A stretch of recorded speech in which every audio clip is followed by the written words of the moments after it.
Hello everyone. आज के इस वीडियो में हम बात करेंगे कुछ ऐसी कॉमन दवाइयों के बारे में जो कि बच्चों में ज़्यादातर यूज की जाती है। तो हम यहाँ पे देखेंगे कि दवाइयाँ कौन कौन सी होती है जो कि पेडियाट्रिक मेडिसिन होती है, जो कि बच्चों में कोई प्रॉब्लम होती है तो दी जाती हैं।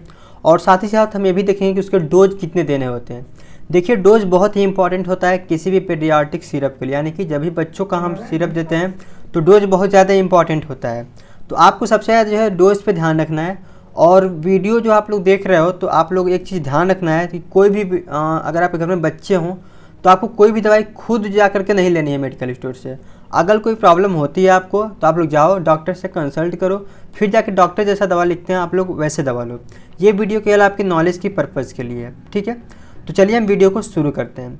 दोस्तों, वीडियो स्टार्ट करने से पहले आपसे एक छोटी सी रिक्वेस्ट है, अगर आप लोग मेरे चैनल पर नए आए हैं चैनल को प्लीज़ सब्सक्राइब कर दीजिएगा, बेल आइकन को प्रेस कर लीजिएगा, जिससे कि आपको ऐसे ही बेहतरीन वीडियो आपको मिलती रहे, और वीडियो को जरूर लाइक कर दीजिएगा। तो चलिए वीडियो शुरू करते हैं। सबसे पहले जो दवाई आती है वो होती है पैरासीटामॉल सिरप।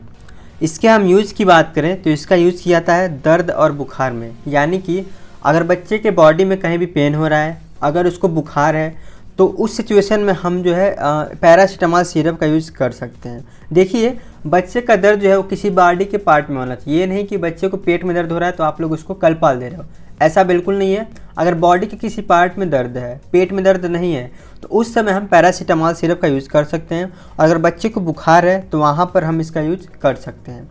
मार्केट में ये सिरप कई सारे नाम से प्रचलित होती है, जहाँ पे पैरासीटामॉल पेडियाट्रिक के नाम से आपको सॉल्ट मिल जाता है इसका। और अगर हम इसके ब्रांड नेम की बात करें तो वो होता है कलपाल 250 mg और P250 mg। तो इस दोनों नाम से सिरप जो है मार्केट में आपको ईजिली मिल जाता है। तो ये नाम देख करके आप लोग इसको मार्केट से ले सकते हो जब भी कि डॉक्टर आपको प्रीफर करते हैं। अब हम यहाँ पे समझ लेते हैं सबसे पहले डोज के बारे में कि डोज कितना देना होता है बच्चे को। तो देखिए, अगर बच्चे का जो उम्र है, सॉरी उम्र नहीं, यहाँ पे वेट से हम देते हैं, किसी भी डोज का कैलकुलेशन बच्चों में हम करते हैं उसके किलोग्राम के हिसाब से, मतलब कितने केजी का बच्चा है। तो अगर हम डोज की यहाँ पे बात करें तो यहाँ पर देखिए 15 mg देते हैं पर केजी के हिसाब से, यानी कि 15 मिलीग्राम पर केजी। कहने का मतलब क्या है समझिएगा, अगर बच्चे का वेट जो है 1 किलो है, ठीक है, तो उस सिचुएशन में हम लोग 15 mg कलपाल सिरप को देंगे, ठीक है, यानी कि पर केजी पे 15 mg। अगर बच्चे का डोज जो वेट है वो है 2 kg, तो उस समय हम लोग सिरप को देंगे 30 mg, ठीक है। तो बहुत ज़्यादा इंपॉर्टेंट होता है किसी भी पेडियाट्रिक सिरप में उसका डोज निर्णय करना। तो बच्चे को सबसे पहले हम उसका वज़न देखते हैं और उसके बाद हम दवा देते हैं, ठीक है, वज़न देखने के बाद हम दवा देते हैं। तो अब क्या होता है, कई लोगों को डोज कैलकुलेट करने में दिक्कत आती है, इसीलिए एक एग्जाम्पल के जरिए मैं आपको यहाँ पे बताऊँगा कि डोज कैलकुलेट कैसे करनी होती है। बड़े ध्यान से आप लोग इस चीज़ को देखिएगा, क्योंकि डोज कैलकुलेशन बहुत ज़्यादा इंपॉर्टेंट होता है किसी भी पेडियाट्रिक सिरप में। तो यहाँ पर मैं एक एग्जांपल ले रहा हूँ। अगर मान लीजिए यहाँ पर केजी के हिसाब से जो है 15 mg पर केजी देना पड़ रहा है, तो यहाँ पर मैं एग्जांपल ले रहा हूँ। यहाँ पे एक 10 किलोग्राम का बच्चा है, ठीक है, तो उसको हम कितना डोज देंगे। तो देखिए, इसका बड़ा ही सिंपल सा कैलकुलेशन होता है। देखिए, आपको पता है यहाँ पे कि 1 kg अगर बच्चा है तो हम उसको 15 मिली दे रहे हैं, उसी लिए अगर 10 kg का बच्चा है तो हम क्या करेंगे, इसको मल्टीप्लिकेशन कर देंगे। क्या, 10 × 15 इज इक्वल टू 150 मिलीग्राम। तो क्या हुआ, यहाँ पर आपको मिल गया उसका डोज कितना देना है। यानी कि अगर 10 किलो का बच्चा है तो आपको जो डोज देना है वो देना है 150 मिलीग्राम, यानी कि बच्चे को 150 mg पैरासीटामॉल देंगे। 150 mg हम पैरासीटामॉल देंगे 10 kg के बच्चे को। अब यहाँ पर आप लोग थोड़ा ध्यान से समझिएगा इस चीज़ को, थोड़ा सा आप लोग के लिए टेक्निकल हो जाता है, इसको ध्यान से ज़रा समझिएगा। तो यहाँ पर जो सिरप पर लिखा हुआ है, यहाँ पे आप लोग ध्यान से देखिए, कलपाल 225, ठीक है, सॉरी यहाँ पे लिखा हुआ है कलपाल 250 mg, ठीक है, यहाँ पे देखिए कलपाल 250 mg। तो इसका मतलब क्या हुआ, जो यहाँ पे लिखा हुआ है इसका मतलब क्या हुआ। तो आप लोग कभी भी जब भी पेडियाट्रिक सिरप को देखिएगा तो वहाँ पर आपको एक चीज़ बहुत ही ध्यान से पढ़ना होता है, बहुत सी ऑब्जर्वेशन करना होता है आपको, कि जब भी यहाँ पे लिखा हुआ है कि 250 mg, इसका मतलब ये हुआ कि हर 5 ml में, ठीक है, हर 5 ml में जो यहाँ पर डोज है वो 250 mg है, ठीक है, 250 mg। कहने का मतलब क्या है, जब भी आप लोग बच्चे को 5 ml पिला रहे हो दवा, तो उसके शरीर के अंदर 250 mg पैरासीटामॉल जा रही है। यहाँ पर सिंपल सा इसका मतलब ये है। तो आप लोग कभी भी जब भी सिरप पे देखना तो इस तरीके का कुछ कंटेंट लिखा होता है, etch 5 ml contain paracetamol IP 215 mg। यानी कि जैसा कि मैंने आपको बताया कि जब भी आप लोग 5 ml सिरप दे रहे हो किसी भी बच्चे को, तो यहाँ पे पैरासीटामॉल जो है वो 250 mg जा रहा है। अब देखिए दोनों चीज़ अलग अलग भी हो सकती हैं, अलग अलग इन द सेंस कभी कभी क्या होता है कि 120 mg की भी पैरासीटामॉल की आती है। तो क्या होता है 120 mg की जो पैरासीटामॉल की जो शीशी आती है वो प्रति 5 ml में 120 mg का उसमें पैरासीटामॉल होता है। तो वहाँ पर भी डोज कैलकुलेशन आपको करना पड़ सकता है। तो सबसे पहले आप लोग इसको समझिए कि हमारा जो आया हुआ था 10 kg के बच्चे को हमको देना है 150 मिलीग्राम, ठीक है। तो अब हम इसको ml में कन्वर्ट करेंगे क्योंकि मिलीग्राम तो आपको पता नहीं है, यहाँ तो ml में आता है। तो अब ज़रा आपको ध्यान से इस चीज़ को देखना होगा, यानी कि अगर हम किसी बच्चे को 5 ml का सिरप दे रहे हैं तो उसके अंदर 250 mg जा रहा है, ठीक है, और हमें तो 150 mg की रिक्वायरमेंट है। तो अब हम इसको कैसे कैलकुलेट करेंगे, इसको ज़रा समझिएगा। तो देखिए अगर हम 1 ml उसको दे रहे हैं, ठीक है, तो 250/5 यहाँ पे निकल गया उसका 1 mg का 1 ml का यहाँ पे डोज निकल गया। कितना निकला 50 mg। कहने का मतलब क्या है, ये जो उसका था वो डोज निकल गया 1 ml में हम दे रहे हैं। अगर 1 ml का हमको डोज निकालना है, ठीक है, तो आपको पता है यहाँ पे कि 5 ml में 250 mg है, तो 1 ml में कितना होगा। 1 ml में यहाँ पे सिंपल सा निकल गया कि 50 mg उसके अंदर 1 ml में कल्पाल सिरप जा रही है, यानी कि पैरासीटामॉल सिरप जा रही है। अब यहाँ पे चूँकि 150 mg हमें देना है, तो 150 mg देना है, तो यानी कि उसको हम 3 ml देंगे। क्या 3 ml हम उसको देंगे, यानी कि 10 kg का जो बेबी है उसको हम 3 ml पैरासीटामॉल सिरप देंगे, तब जा कर के उसका जो है वो अच्छा डोज माना जाएगा, मतलब वो डोज जो है उसको प्रॉपर देना है। तो यहाँ पर आपको एक चीज़ ध्यान रखना है कि 150 अगर हम mg दे रहे हैं तो यानी कि 3 ml हम उस बच्चे को देंगे जिसका कि वजन 10 kg है, ठीक है। अब इस कंडीशन में क्या होगा, उसका बुखार जो है उतर जाएगा, ठीक है, क्योंकि हमने प्रॉपर उसको डोज दी है। अगर हम प्रॉपर डोज नहीं देंगे, अगर ज़्यादा डोज दे देंगे तो उस समय साइड इफेक्ट देखने को मिल सकता है। तो इसीलिए जब भी डोज आप लोग कैलकुलेट करो तो बड़े ही ध्यान से आपको कैलकुलेट करना होता है, ठीक है। तो देखिए यहाँ पर मैंने सारी चीज़ें बता दी आपको डोज के बारे में। अगर डोज के वाली आपको प्रॉब्लम नहीं समझ में आ रही है तो आप लोग वीडियो को रिवाइंड करो, एक बार और देखो, ठीक है। 1-2 बार देखोगे तो आपको ये चीज़ें समझ में आ जाएंगी। बहुत छोटा सा मैथमेटिक्स है इसमें, तो आप लोग समझ में आ जाएंगे, ठीक है। तो अब यहाँ पे इस सिचुएशन में जो भी P120 mg के नाम से आता है, तो उस सिचुएशन में क्या होगा कि 5 ml के अंदर एक सिरप आती है P120 mg के नाम से। मतलब क्या होता है कि 5 ml के अंदर उसके अंदर जो कंटेंट है वो 120 mg का पैरासीटामॉल है, ठीक है। तो जब भी ये दिया जाता है तो उसके अनुसार कैलकुलेशन करके उसको दिया जाता है। मैंने आपको जो कैलकुलेशन बताया है वो बताया है कल्पाल 250 mg का, ठीक है। चलो आई होप कि आपको ये चीज़ समझ में आ गई होगी। अब हम नेक्स्ट सिरप की बात करते हैं, वो होता है सेट्रिजिन सिरप। तो देखिए सेट्रिजिन सिरप का जो है कब देना होता है हमें किसी भी बच्चे को। देखिए किसी बच्चे के अंदर एलर्जी है, ठीक है, रेडनेस आ गई है उसके शरीर पे, अगर उसकी नाक बह रही है, ठीक है, आँख लाल हो गई है, या फिर उसकी आँखों से पानी आ रहा है, यानी कि आँख जो है एलर्जी की वजह से आँख लाल हो गई, आँखों से पानी आ रहा है, तो उस समय हम लोग सेट्रिजिन सिरप को यूज़ कर सकते हैं, उस बच्चे को दे सकते हैं। अगर हम इसके डोज की बात करें तो डोज होती है पर केजी के हिसाब से देनी होती है, तो 0.5 mg पर केजी, यानी कि 1 किलो के बच्चे को 0.5 mg इसकी डोज देनी होती है। आप कैलकुलेशन आप लोग उसी के हिसाब से कर सकते हो, जैसा कि मैंने आपको प्रीवियस की दवा के बारे में, पैरासीटामॉल के बारे में बताया, ठीक है। चलो अब यहाँ पर मैं आपको थोड़ा सा एक चीज़ और बता देना चाहता हूँ। अगर आपको कैलकुलेशन करने फिर भी नहीं आती है, ठीक है, और इमरजेंसी सिचुएशन में आपको दवा देनी ही है, जैसे मान जाओ कभी कभी क्या होता है किसी के घर पे मेडिसिन होती है और उनको पता है कि हाँ ये दवा जो है उसी बीमारी में यूज़ की जानी है, डॉक्टर नहीं है इमरजेंसी सिचुएशन में, तो उस समय क्या होता है आपके जो दवा का रैपर होता है ना, उस पर भी एक सारे इंडिकेशन दिए होते हैं कि कितने साल के बच्चों को कितने ml ड्रॉप या कितना देना है, कितने हिसाब से देना है, ठीक है। तो आप लोग यहाँ पे देखोगे डायरेक्शन में साफ साफ लिखा हुआ होता है, तो आप लोग इसको देख करके 1-2 डोज जो है दे सकते हो बच्चे को, और फिर आप डॉक्टर से कंसल्ट कर सकते हो जब भी आप लोग इमरजेंसी सिचुएशन से हटते हो, तो ठीक है। तो चलो अब हम नेक्स्ट जो ड्रग की बात करें, मतलब जो अब मेडिसिन की बात करते हैं, वो होता है नेजल सलाइन नेजल स्प्रे। तो देखो सलाइन नेजल स्प्रे क्या होता है, ये बेसिकली होता है बच्चों के लिए, अगर बच्चों के क्या कंजेशन हो गया, यानी कि बच्चों का जो है नाक जाम हो गया हो और वो प्रॉपर तरीके से अपने सांस को नहीं ले पा रहे हैं, किसी वजह से कोल्ड हो गया हो और वो सांस को नहीं ले पा रहे हैं, तो उस समय जो डॉक्टर प्रीफर करते हैं वो सलाइन नेजल स्प्रे प्रीफर करते हैं।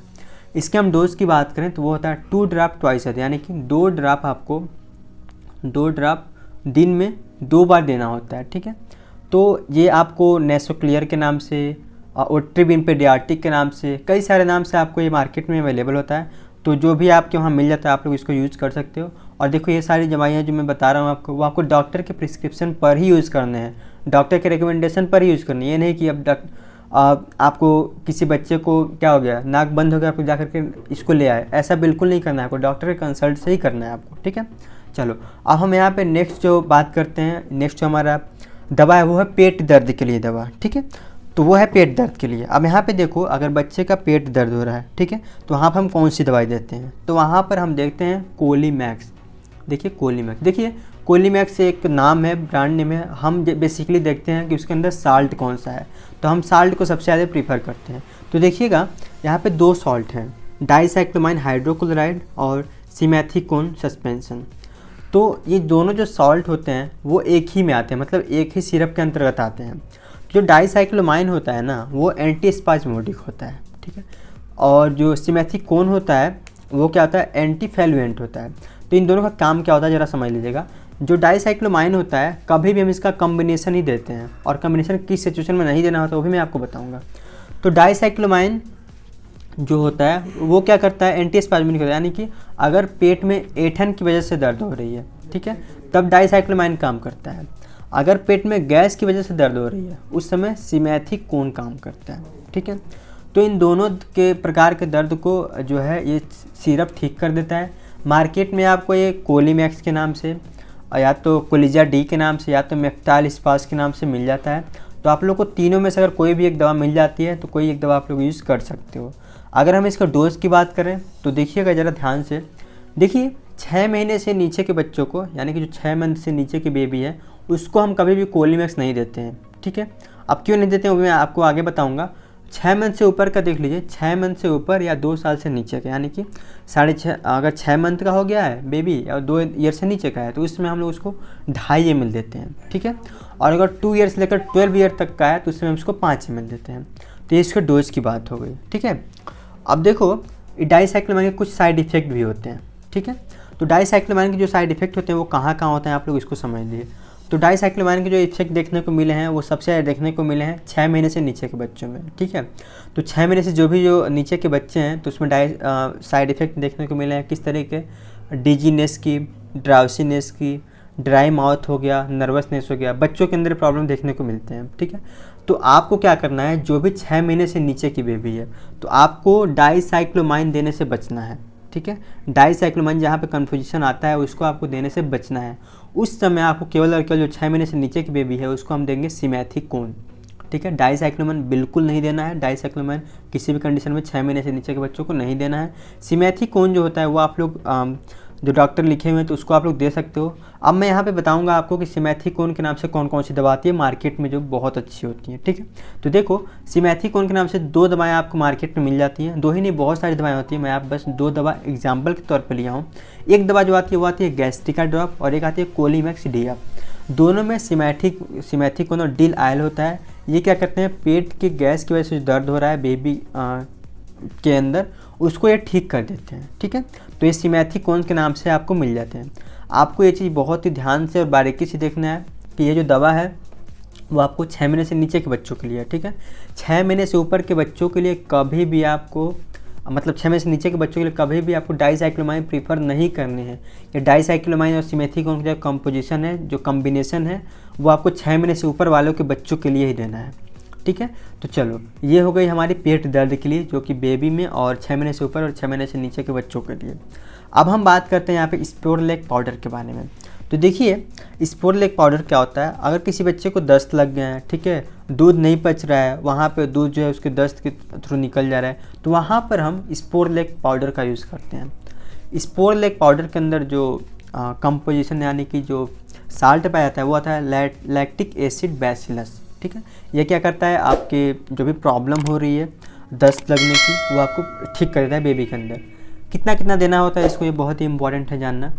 तो आपको डॉक्टर रिकमेंड जो करते हैं वो करते हैं, अगर 0 से 6 महीने की बेबी है तो हाफ पैकेट को पानी में घोल कर देना होता है, ठीक है।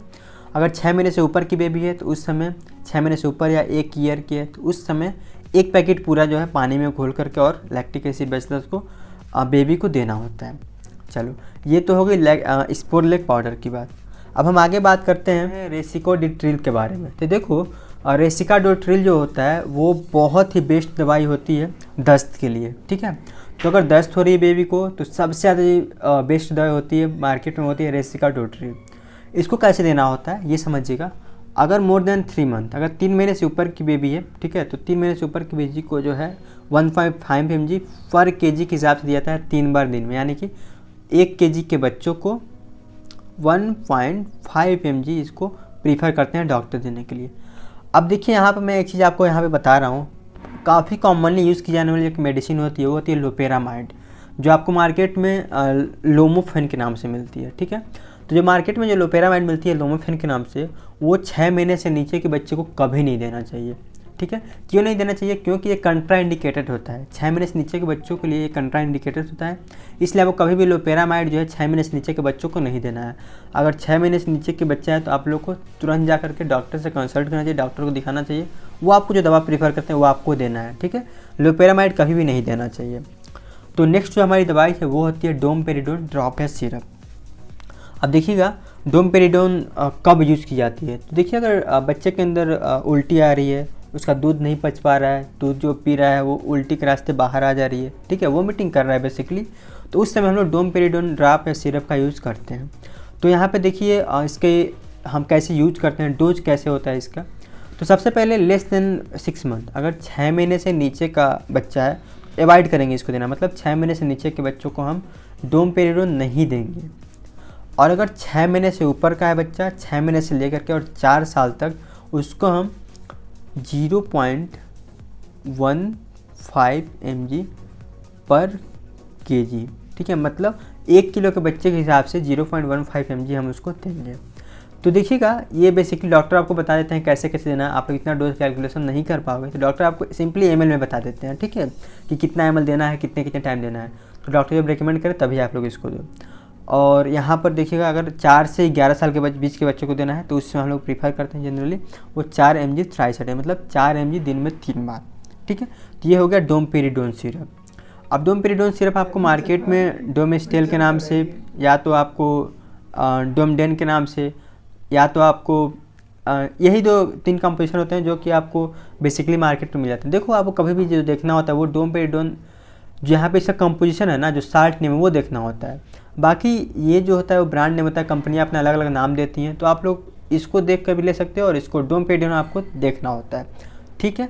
चलो अब हम बात करते हैं बच्चों के अंदर कुछ कॉमन प्रॉब्लम की, जो कि खांसी होती है। तो अगर कोल्ड हो गया, खांसी हो गया, उस समय हम कौन कौन सी दवा देते हैं। तो देखो कोल्ड में अगर बच्चे को, जो बच्चा है वो 1 साल से ऊपर का है, ठीक है, तो उस समय हम लोग प्रीफर करते हैं, बहुत सारे डॉक्टर प्रीफर करते हैं टिक्सिलिक्स सिरप को, क्योंकि टिक्सिलिक्स में डेक्स्ट्रोमेथोर्फेन, हाइड्रोक्लोराइड और क्लोरफेनिरामाइन होता है। तो ये जो डॉक्टर प्रीफर करते हैं हमेशा टिक्सिलिक्स देने के लिए। और अगर बेबी जो है 6 महीने से नीचे का है, ठीक है, तो उसमें मैकबेरी ड्रॉप दिया जाता है। मैकबेरी ड्रॉप में क्या होता है, लीवोसॉल्बिटामॉल होता है और एम्ब्रोक्सोल हाइड्रोक्लोराइड होता है। तो ये क्या करता है, आपकी सर्दी को सर्दी हुई है अगर किसी बच्चे को जो कि 6 महीने से नीचे का है, या तो अगर उसको खांसी आ रही है तो उसको ये ठीक कर देता है। तो ये सारे के सारे कुछ मेडिसिन हो गई। देखो ये वीडियो काफ़ी लंबी हो रही थी, मैं अगर आप लोग नीचे और वीडियो चाहते हैं इसके बारे में जानकारी तो मैं इसका वीडियो का पार्ट 2 भी लेके आऊँगा। उसके लिए आपको नीचे कमेंट बॉक्स में लिखना होगा आपको पार्ट 2 की नीड है या नहीं, ठीक है। और पार्ट 2 की ज़रूरत पड़ती है तो आप लोग लिखना, वहाँ पर मैं ज़रूर वीडियो लेके आऊँगा इसके ऊपर। तो आई होप कि आपको ये सारे की सारी चीज़ें समझ में आ गई होंगी इसके डोज के बारे में। डोज जैसे मैंने कैलकुलेट करके बताया, अगर डोज नहीं समझ में आई है तो आप लोग उस पार्ट को थोड़ा सा और देख लो एक बार, वो आपको चीज़ें समझ में आ जाएंगी ईजिली, बहुत ही आसान है, ठीक है। तो डोज समझ में आ गई और कौन कौन से कॉमनली यूज़ की जाने वाली मेडिसिन है वो समझ में आ गई। तो आई होप कि आपको ये सारी चीज़ें समझ में आ गई होंगी। वीडियो पसंद आया तो चैनल को प्लीज़ सब्सक्राइब कर लीजिए और बेल आइकन को जरूर प्रेस कर लीजिए, जिससे कि आपको लेटेस्ट वीडियो की नोटिफिकेशन सबसे पहले मिलती रहे। अगर आपके कोई कमेंट्स हैं, यानी कि आप लोग चाहते हो किसी और टॉपिक पे वीडियो बनवाना, आप लोग नीचे कमेंट बॉक्स में ज़रूर पुटअप करो इस चीज़ को। मैं अगली जो वीडियो होगा आपके जो आप टॉपिक चाहते हो उसके ऊपर ये वीडियो लेकर आऊँगा। तो चलिए मिलेंगे ऐसे ही एक शानदार और इन्फॉर्मेटिव वीडियो में। तब तक के लिए bye bye, take care, keep learning and keep exploring yourself, have a good day, thanks for watching this video, धन्यवाद।